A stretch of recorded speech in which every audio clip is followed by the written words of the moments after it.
Bonjour à tous. Bonjour. Bonjour.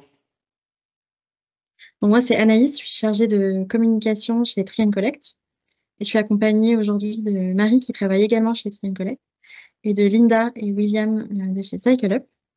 Donc, on va co-animer aujourd'hui ce webinaire qui va durer en à peu près 25 minutes. On va garder 5 minutes de questions à la fin. Donc, n'hésitez pas au fur et à mesure à garder vos questions ou à les mettre dans le fil de conversation et on y reviendra à la fin de la présentation. Et donc, on organise aujourd'hui ce webinaire parce qu'on est le 5 juin. C'est la journée mondiale de l'environnement. Et cette journée, elle sensibilise aux enjeux liés à la protection de l'environnement. Et pourquoi on a fait le choix de co-animer ce webinaire? Tout simplement parce qu'on a des activités qui sont complémentaires dans le secteur du bâtiment et qui tendent à le rendre plus vertueux en donnant une seconde vie aux matériaux et aux déchets de chantier. Je vais laisser la main à Marie pour suivre la présentation. Alors, on va commencer par présenter nos entreprises respectives et par Tree Collect, où effectivement, nous, notre ambition, c'est vraiment de, ensemble, donner une seconde vie aux matériaux et déchets de chantier. En fait, Tree Collect est une jeune entreprise. On va bientôt fêter nos 5 ans. Et notre raison d'être, c'est vraiment la préservation des ressources. Alors, comment on fait? Tout simplement, l'idée, c'est de proposer des solutions de tri sur chantier, donc d'accompagner en fait les acteurs du bâtiment dans une démarche d'économie circulaire, dans un but réellement de favoriser le réemploi et le recyclage des chantiers, des déchets de chantier. Et alors, du coup, nous, on est tout à fait complémentaires. Avec Trend Collect, on a un focus simplement plus particulier sur vraiment le réemploi des matériaux. Donc, nous, voilà, l'objectif, c'est la deuxième vie des produits. Donc, en fait, par rapport à tous ces éléments de chantier qui pourront être récupérés par Trier Collect. Et nous, l'objectif, c'est vraiment de leur trouver une deuxième vie. Donc, on a 3 piliers d'activité. Le premier, c'est en fait beaucoup d'accompagnement via des activités de conseil et d'études. Donc, le fait de pouvoir accompagner des maîtrises d'ouvrage et des entreprises générales sur des gros projets immobiliers nous permet finalement d'accéder directement aux ressources. Derrière, on a une marketplace de matériaux de seconde main qui nous permet du coup de leur trouver une deuxième vie. Et en fait, ce qui s'est imposé au fur et à mesure des années, c'est d'œuvrer pour vraiment finalement remettre en œuvre les produits au travers de filières de reconditionnement qu'on est en train de monter depuis ces derniers mois. Alors, effectivement, pour introduire ce webinaire, en fait, on voulait vous partager un état des lieux sur l'économie circulaire, parce qu'on parle beaucoup d'économie circulaire. Malheureusement, peut-être qu'on en parle plus qu'on en fait. Un petit rappel, c'est quoi l'économie circulaire? En fait, il y a 3 domaines. Le domaine de l'offre des acteurs économiques, le domaine du demande et comportement des consommateurs, et puis évidemment la gestion des déchets. Donc vous voyez, en fait, on est tous concernés par l'économie circulaire. Et ensuite, il y a 7 piliers qu'on vous a présentés sur ce schéma de l'ADEME et qui montrent tout ce qui est faisable, toutes les solutions qui vont nous permettre de basculer de cette économie linéaire vers l'économie circulaire. Pourquoi c'est important et pourquoi on souhaitait introduire ce webinaire par ce petit schéma? C'est tout simplement parce que le rapport 2024 sur l'économie circulaire est sorti et en fait, il est complètement alarmant. En fait, le constat, c'est quoi? C'est qu'au cours des 6 dernières années, nous avons consommé autant qu'au cours des 100 dernières années. C'est juste pour vous donner une idée. Et la problématique, c'est quoi? C'est que l'économie circulaire est en train de régresser. C'est-à-dire qu'en 2018, on était à 9% de notre économie qui était circulaire. Aujourd'hui, on est qu'à 7,2%. Pourtant, on n'en a jamais autant parlé. Un autre chiffre qui est marquant, c'est celui de se dire qu'aujourd'hui, chaque planète, chaque habitant de cette planète va consommer l'équivalent de 12 tonnes par habitant. Soit au total, c'est 100 milliards de tonnes que nous consommons. Je pense que vous avez tous noté que le 5 mai, en France, nous avons atteint les limites planétaires. En l'occurrence, aujourd'hui, c'est 6 sur 9 limites planétaires qui ont été dépassées à cause de l'impact de l'économie circulaire. Donc, on va voir la biodiversité, le changement climatique, les nouvelles pollutions chimiques, le changement d'utilisation des sols, l'utilisation des eaux douces, les cycles biogéochimiques. Bref, 6 de ces limites planétaires ont été dépassées. Et du coup, il faut bien avoir conscience que ces limites planétaires, c'est alarmant. Pourquoi? Parce que ça compromet les conditions de vie de l'espèce humaine. Alors voilà, après ce rapport acclamant, je voulais quand même apporter une touche, d'optimisme parce qu'il faut savoir qu'en fait, il y a des solutions d'économie circulaire qui ont été clairement identifiées et que ces solutions, en fait, si on les applique, elles vont permettre une réduction potentielle de la consommation des matériaux, à hauteur de 33. Et donc, bah, évidemment, il est urgent d'agir. Alors justement, ce qu'on voulait vous mettre en évidence, c'est quoi? C'est qu'en fait, il y a un switch à faire. C'est-à-dire qu'avant, on avait nos mines pour exploiter les ressources naturelles, hein, et ça, c'est une image qu'on souhaite impactante pour vous montrer que pour récupérer, l'équivalent d'une boule de minerai, en fait, il faut faire un cratère monstrueux, dans notre planète et injecter un certain nombre de produits, quantité d'eau et cetera. Alors qu'en fait, vous voyez en face, on a des mines urbaines qui sont toutes ces ressources finalement qui sont à notre disposition. Et donc, bah, dans la mesure où on l'a dit, hein, comme je vous disais, nous consommons 2 fois les ressources que la planète peut produire en 1 an pour générer sa consommation ou absorber le dioxyde du carbone.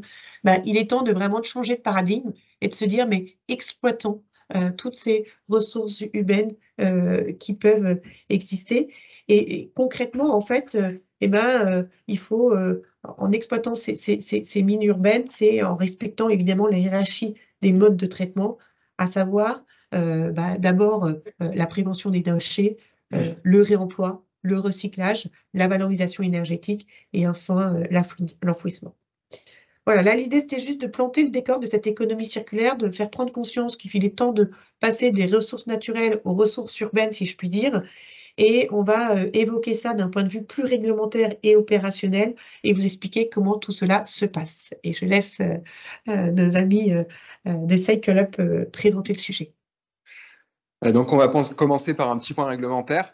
Donc, justement, pour aller dans le sens de Marie, on a depuis le 10 février 2020, il y a eu la loi anti-gaspillage pour une économie circulaire qui a été promulguée, donc qui vise justement à réduire les déchets et favoriser le recyclage et le remploi des produits. Donc, dans cette loi GEC, vous avez notamment le diagnostic PEMD, donc diagnostic des produits, équipements, matériaux et déchets, qui est devenu obligatoire le 1er juillet 2023.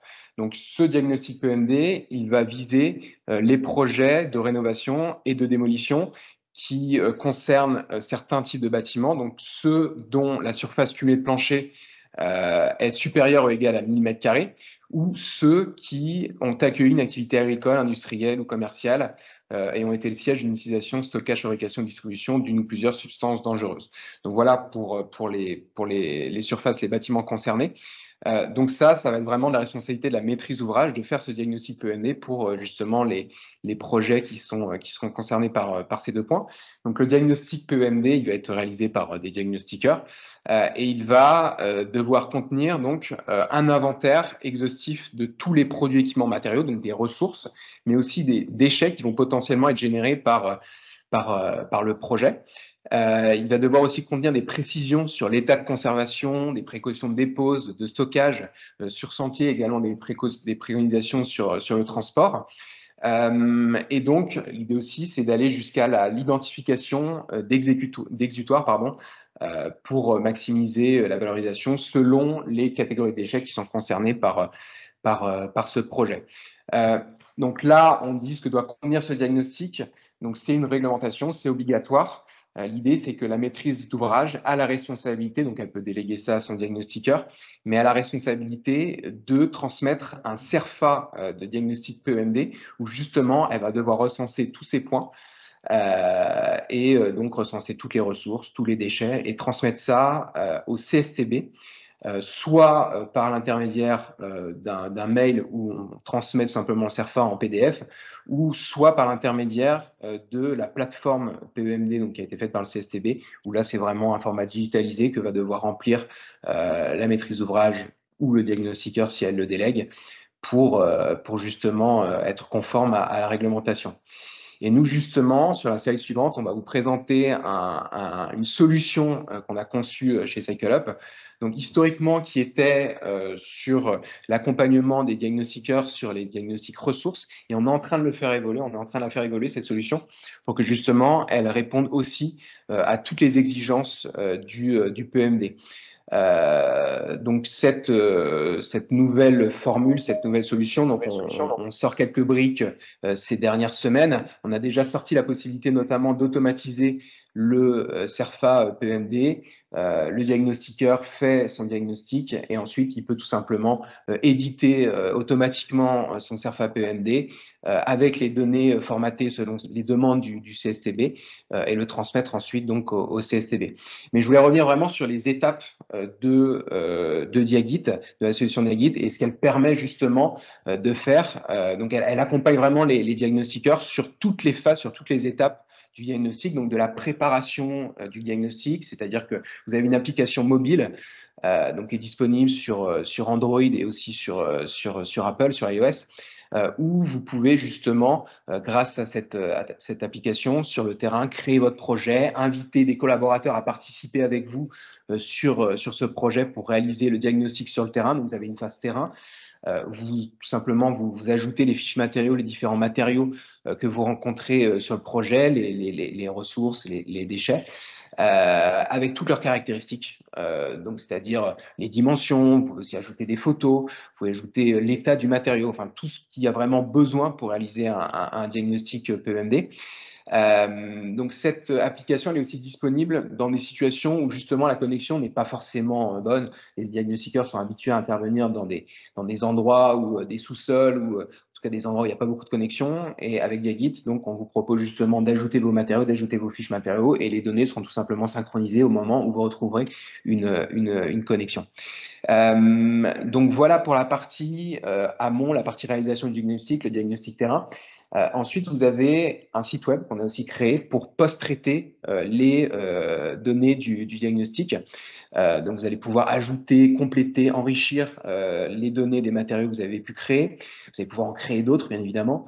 Vous allez pouvoir analyser toutes les données du diagnostic et vous allez pouvoir aussi donc exporter sous différents formats les données du diagnostic que vous avez réalisé. Donc, vous avez des exports de votre inventaire de matériaux, des exports CSV, des exports XLSX, et aussi la possibilité donc de exporter un catalogue ressources.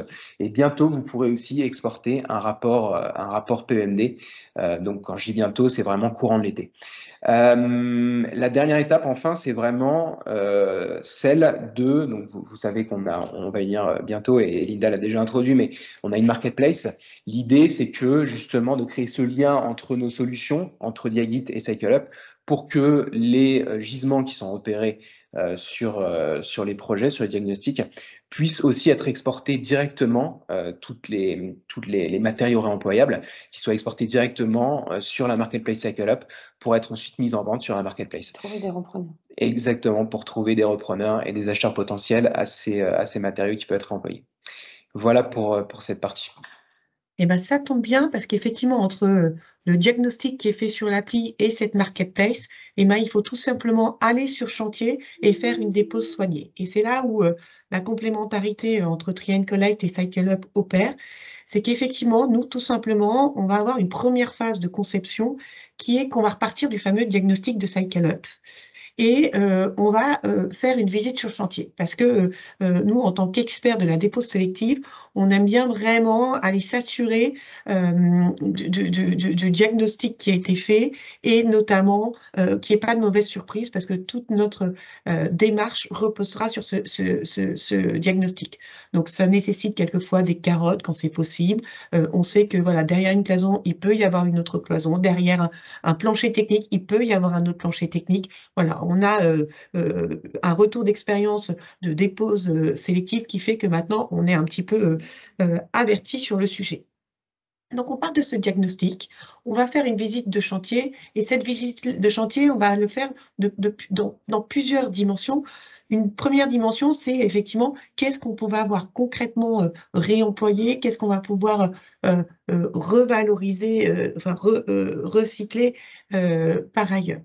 Ça, on va le faire avec la maîtrise d'ouvrage, parce que souvent, il y a des souhaits de réemploi, mais la maîtrise d'ouvrage, elle ne l'a pas toujours envisagé dans son projet. Et le fait de faire cette visite avec lui, on va pouvoir le sensibiliser sur, ben voilà, finalement, cette dalle de plancher technique, est-ce que vous n'en avez pas besoin dans votre prochain projet ou dans un projet similaire? Est-ce que ces plafonds, ces dalles de plafond, finalement, qui sont complètement propres, en fait, vous pouvez les réemployer également? Est-ce que les portes, les sanitaires, etc.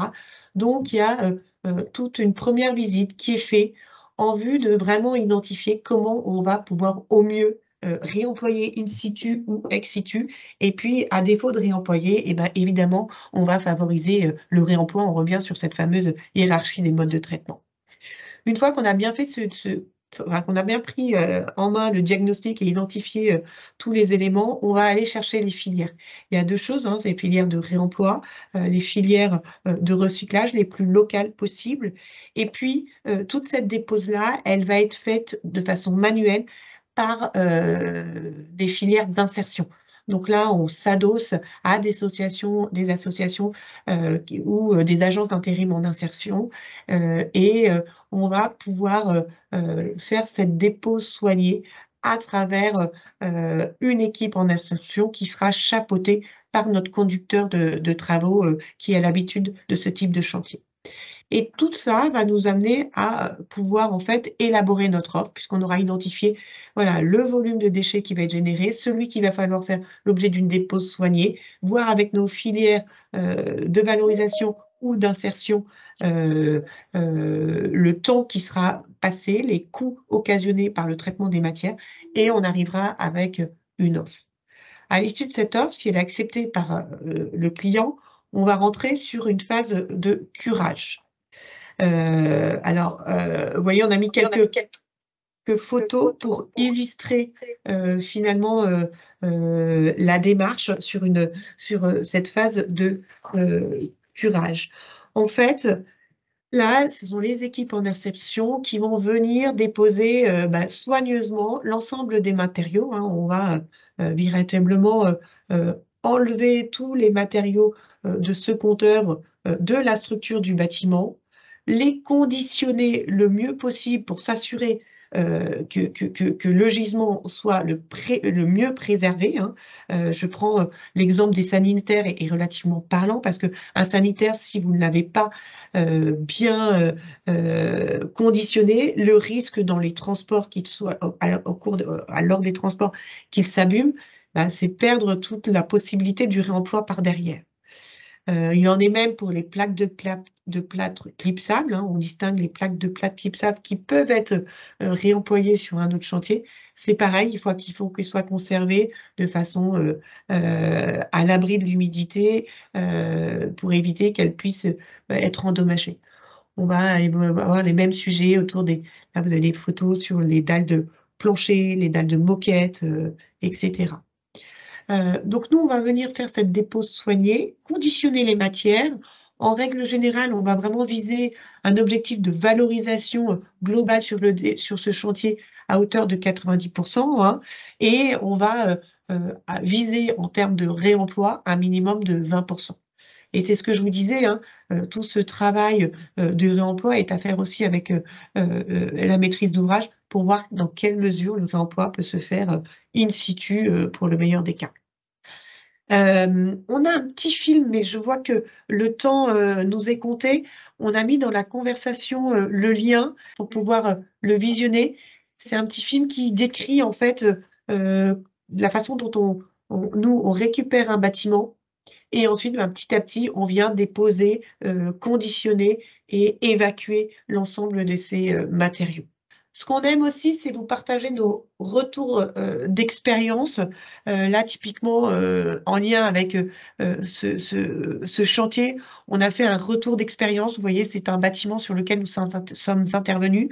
C'est 2700 mètres carrés de bureaux qui ont été réhabilités. Et sur ces 3 étages, hein, parce qu'il s'agit bien de 3 étages, on a déposé 140 tonnes de matériaux. Ça correspond à 5 semaines de dépose avec une équipe d'une vingtaine de personnes en insertion. Là, on a travaillé avec la structure Océan. Donc, c'est 3000 heures d'insertion professionnelle. Et c'est vrai que sur ce chantier, il y a eu un gros travail qui a été fait avec P2I dans le but d'optimiser le réemploi. Et il se trouve qu'effectivement, les chantiers, les dalles de plancher technique, le plancher technique a été... alors, est-ce que c'est sur ce chantier qui a été récupéré? J'ai un doute. Mais voilà, il y a eu tout un travail d'identification pour optimiser et atteindre un taux de réemploi de 30%. Là, vous allez retrouver effectivement toute la démarche sur l'analyse du gisement, les filières de valorisation et les filières d'insertion professionnelle. Donc, ça va aussi bien des recycleries que effectivement des filières enfin, la maîtrise d'ouvrage, etc. Et avec la volonté de faire cela le plus local possible. C'était un chantier qui était à Orvault et donc on avait pu identifier un certain nombre de filières locales.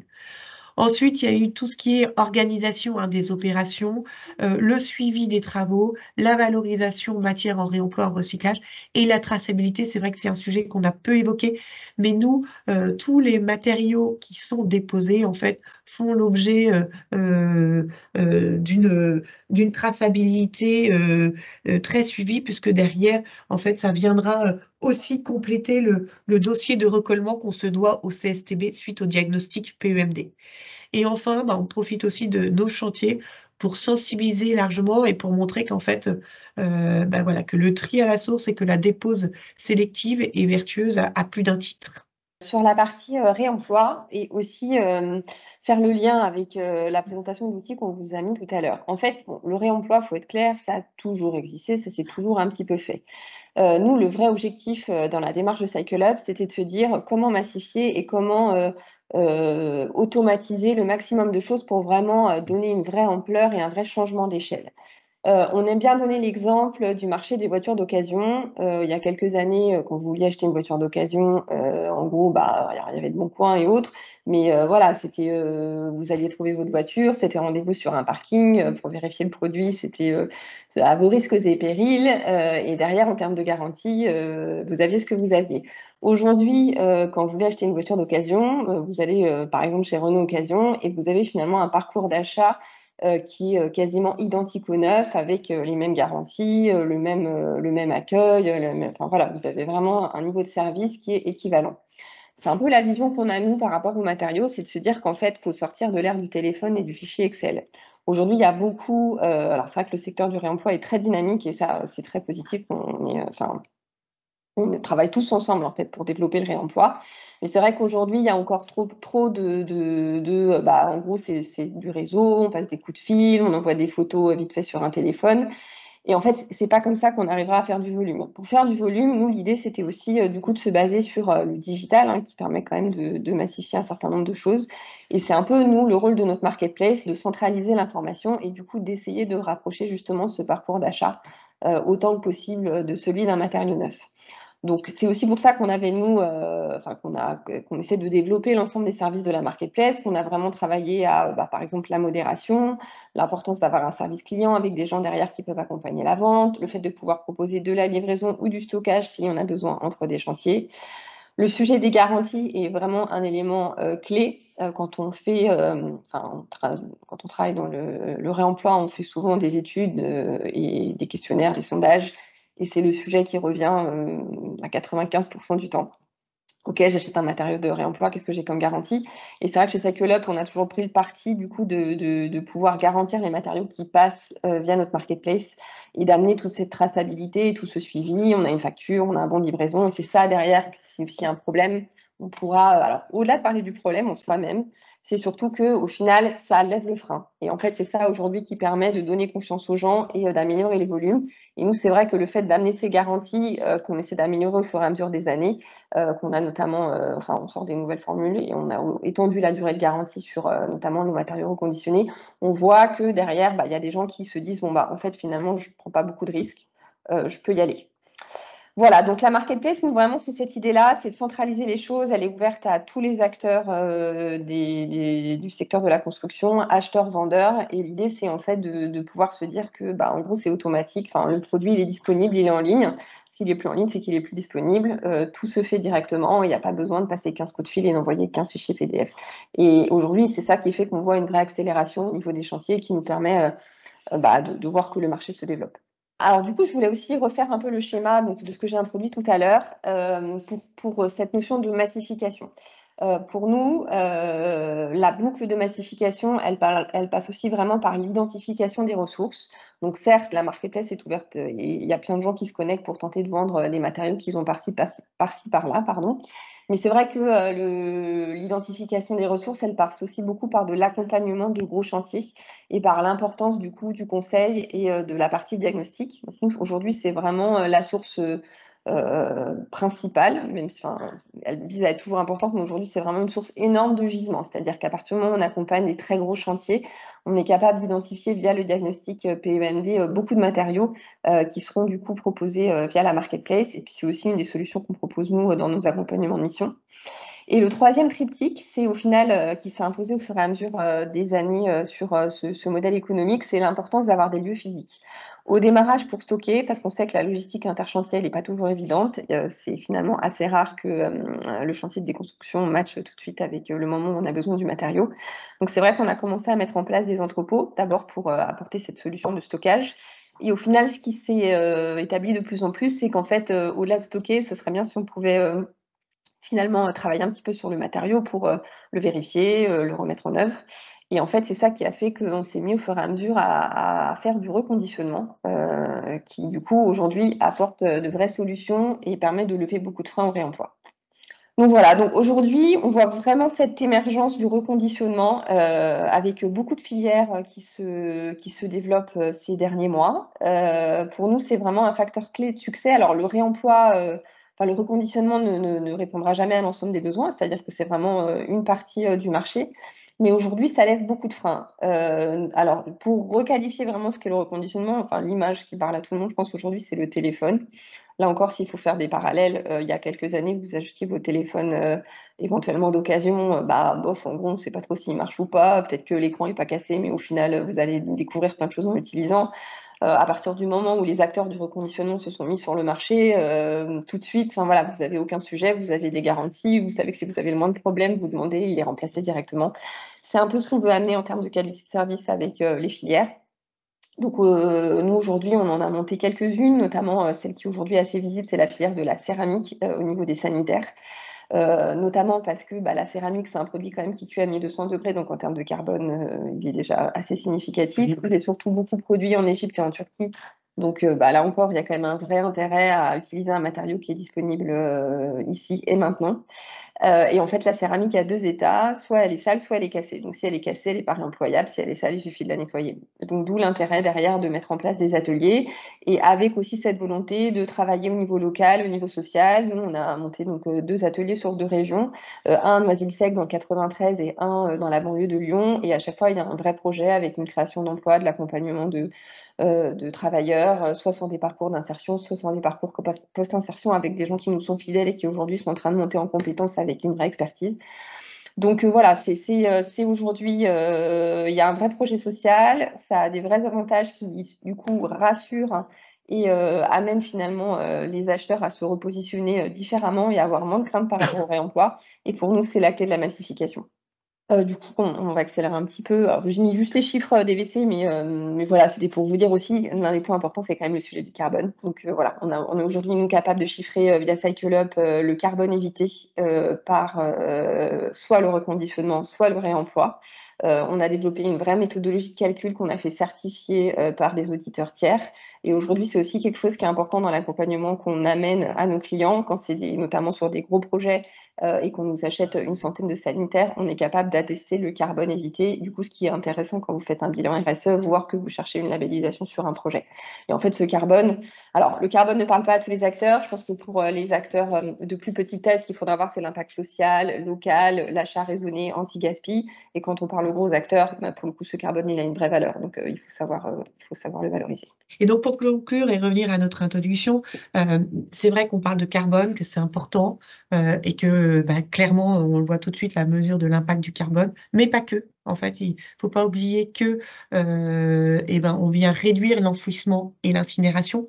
Et on vient aussi, en réemployant ou recyclant tous ces matériaux, réduire l'extraction des ressources. Et donc, c'est vrai que souvent, on cantonne les études d'impact au carbone. Moi, j'aime bien évoquer quand même tous les impacts en termes de biodiversité et extraction des ressources. Le plus de cette économie circulaire, on l'a beaucoup évoqué, c'est du réemploi et du recyclage. C'est des emplois locaux et d'insertion. Nous, on a cité qu'on emploie un certain nombre d'heures d'insertion pour faire notre dépôt soigné. Cycle Up est évoqué pour tout ce qui était reconditionnement et pareil, ce personnel dans leurs ateliers. Ce qu'il faut savoir, c'est que pour une tonne de déchets revalorisés, c'est 10 fois plus d'emplois qu'une tonne enfouie. Tout simplement, avant, on prenait un camion et on le mettait dans le site d'enfouissement du quartier ou du département. Et aujourd'hui, effectivement, ça nécessite beaucoup plus d'emplois de venir collecter, reconditionner, envoyer vers des filières. Et ce sont aussi autant d'emplois non délocalisables. Et enfin, tous ceux qui ont adopté, si je puis dire, le geste de tri, c'est aussi une sensibilisation plus large sur les impacts de ces gestes-là et donc inciter à des comportements responsables. On le voit, nous, chez des clients qui ont adopté la solution Try and Collect. Souvent, ils nous disent, en tant que dirigeants, on a été pris pour des grands malades et en fait, en 15 jours, les collaborateurs ont adopté ces gestes de tri et en fait, pour eux, c'est une aberration de plus faire le tri. Donc, ça rend aussi une certaine fierté, du sens à se dire, effectivement, je mets pas tout dans la poubelle, mais je fais cet effort de tri parce que chez derrière, on va avoir vraiment la possibilité de valoriser ces déchets parce que le gisement va être de qualité. Alors peut-être pour reprendre les questions, il y a une question sur effectivement l'économie circulaire qui concerne le passage de déchets de chantier à celui de produits pour réemploi. Je pense qu'il y a plusieurs sujets que vous évoquez derrière. Il faut savoir qu'en fait, pour éviter qu'un déchet soit un déchet au sens juridique du terme, en fait, il y a des conditions. Et notamment, il ne faut pas que ces déchets, enfin que ces matériaux soient stockés dans des bennes. Donc, il y a un travail aussi de faire en sorte de surtout pas mélanger les typologies de matériaux parce qu'il y en a qu'il faut qu'on reste au statut de matériaux et qu'ils ne basculent pas dans la partie déchets. Alors ça, c'est vraiment un critère juridique qui vaut ce qu'il vaut et qui ensuite, d'un point de vue opérationnel, est une notion chez nous, chez Try and Collect, où on essaye d'être vigilant. Ensuite, il y a toute une question d'assurabilité et de plus en plus, et là, je laisserai peut-être plus la parole à Cycle Up, qui sont plus au fait sur comment les produits derrière peuvent faire l'objet d'assurabilité. Je vous laisse la parole sur ce point-là. Oui, alors après, tout dépend le type d'assurance. Donc déjà, nous, il y a la garantie matériaux, notamment ce qui passe au travers de la plateforme a une garantie matériaux, donc c'est-à-dire une garantie remboursement. Et après, souvent, quand on parle du produit en lui-même sur un chantier, le sujet, c'est la mise en œuvre, en fait. Et quand on est sur des techniques courantes de repose, il n'y a aucun sujet en termes d'assurabilité. Alors nous, on accompagne énormément de projets, notamment dans la partie conseil, où l'un des sujets, c'est justement d'arriver en gros, discuter avec l'assureur parce qu'il y a encore beaucoup d'assureurs malheureusement qui parfois challenge un peu ça. Mais en fait, alors il y a des typologies de matériaux bien sûr qui ont besoin d'un accompagnement spécifique, de requalification et d'éléments de performance. Mais il y a beaucoup de matériaux. Au final, c'est simplement la qualité du matériau. Donc on est sur de la technique courante de repose et il n'y a aucun sujet. Ces matériaux sont garantis derrière et il n'y a pas de problème au niveau du projet. Alors, le temps nous est écoulé. Il y avait une demande de démonstration de Diagit. Je ne sais pas si ça, c'est peut-être un échange particulier à part. Oui, justement, on avait mis l'adresse mail contact de Diagit, qu'on voit pas justement, c'était une des remarques dans le chat. qui est un peu coupé, mais justement, je vais vous l'envoyer dans la conversation. L'idée, c'est si vous voulez une démonstration de la solution Diagit, vous nous contactez sur cette adresse et on prendra le temps suffisant pour vous montrer justement tout le potentiel de la solution. Voilà, donc elle s'affiche contact@diagit-du6.fr. Voilà, merci François. Et voilà, donc peut-être, je ne sais pas si vous avez des choses à ajouter, mais je ne sais pas si on a Il y a pas répondu à beaucoup de toutes les questions. Après, l'idée, c'est donner vraiment le cadre, mais c'est vrai que ça se développe beaucoup. Il y a plein de cas particuliers qui peuvent être discutés. Et nous, ce qu'on voulait surtout, c'était donner un cadre à tout ça, faire le lien entre la partie dépose et réemploi, l'importance du coup de ces deux éléments, parce qu'en fait, nous, on est très, très dépendants d'une dépose soignée. Donc, nos deux activités sont extrêmement complémentaires. Et après, c'est montrer tout le potentiel de développement qu'il y a aujourd'hui avec les nouveaux outils, les outils digitaux, la data aussi qui va faire, qui est en train d'émerger, qui va faire son apparition sur ce sujet-là. Donc, c'est un secteur en plein développement. Alors, comment on s'interarticule avec les déconstructeurs? C'est une excellente question. Ça dépend des déconstructeurs. En fait, l'idée, c'est la suivante, c'est que les déconstructeurs aujourd'hui, souvent, avaient une habitude d'un curage, est-ce qu'on peut employer le terme massif? Donc nous, on va leur proposer, en fait, on a de la pertinence uniquement sur les matériaux qui peuvent être réemployés ou recyclés d'une certaine manière. Donc l'idée, c'est vraiment de travailler avec eux et lors du diagnostic, justement, de pouvoir dire, ben voilà, ça, les dalles de faux plafond, on va plutôt nous intervenir. Les sanitaires aussi, parce que typiquement, un des constructeurs qui enlève les sanitaires, pour le coup, un retour d'expérience, on l'a confié à plusieurs reprises, eux, ils ont l'habitude d'y aller de façon assez offensive, si je puis dire, et trop souvent, en fait, ça va générer une faiblesse dans le sanitaire qui fait que il ne pourra plus être réemployé. Donc, on identifie quels sont les matériaux sur lesquels ça nécessite une dépose soignée et quels sont ceux où finalement ils ont déjà le savoir-faire. Et donc, il y a une répartition des rôles qui se fait comme ça. Mais de plus en plus, en fait, les déconstructeurs sont amenés à rentrer dans cette démarche suite au diagnostic PEMD qui a été établi. Et donc, c'est ça aussi l'économie circulaire. Je trouve que c'est vraiment intéressant. C'est un travail en réseau de l'ensemble des acteurs sur chacun son expertise. Mais en fait, il y a un moment donné, c'est l'histoire de une tonne de déchets valorisés, c'est 10 fois plus d'emplois, parce qu'en fait, on va continuer à travailler avec des acteurs traditionnels qui vont continuer, voilà, sur leur domaine. Mais nous, on vient apporter en fait la dépose soignée au bon moment, au bon endroit, quoi. Je ne sais pas si on a répondu à la question. Et puis de notre côté, on a deux liens, c'est que les déconstructeurs nous amènent des gisements de matériaux bruts à reconditionner. Donc, ce lien est très important. Et après, nous, on est une solution d'exutoire pour eux, d'essayer de réemployer les matériaux plutôt que de les jeter.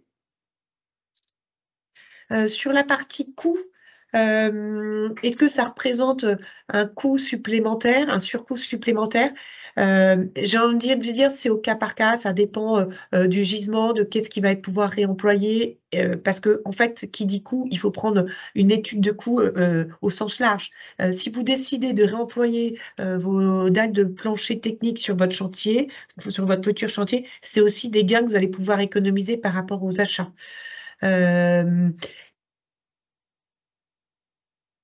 Aujourd'hui, le coût de traitement des déchets en mélange, en fait, est de plus en plus important. Donc, quand vous faites une déconstruction et que vous arrivez à du déchet en mélange avec un coût à 200, voire 250 € la tonne, versus vous triez sur chantier et là, vous allez pouvoir bénéficier d'une reprise des frais de traitement gratuite parce que vous rentrez dans le cadre de la réglementation dite de la REP PMCB. Vous allez avoir des coûts qui vont se compenser.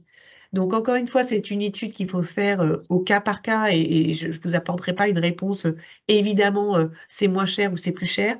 En tout cas, les coûts sont complètement comparables, voire quelquefois plus avantageuses dans une approche de dépose soignée. Et je laisse sur le périmètre d'intervention géographique de Cycle Up. Alors, périmètre géographique sur la partie conseil, on accompagne dans toute la France. On a même quelques projets en Belgique, Luxembourg, Monaco. Donc, sur le conseil, il y a aucun sujet. On fait même des diags. Nos diagnostiqueurs se déplacent dans toute la France. Par contre, après, sur la partie, je parlais du reconditionnement. Donc, en fait, on a des ateliers dans ces 2 régions. Maintenant, ces ateliers, déjà, récupèrent des gisements. Alors, l'idéal, ça reste la proximité parce qu'on est d'accord que le transport a un coût carbone. Donc, à partir du moment où on défend des matériaux bas carbone, il faut être cohérent. Donc, l'intérêt n'est pas d'aller récupérer des matériaux à l'autre bout de la France pour les relivrer à l'autre bout de la France. Donc, on essaie vraiment de faire du local, c'est-à-dire de récupérer des matériaux en Île-de-France pour les relivrer en Île-de-France. Maintenant, si vous faites le bilan carbone par rapport à votre WC acheté en Turquie, même si vous lui faites voyager un peu en camion dans toute la France, il restera moins impactant d'un point de vue carbone.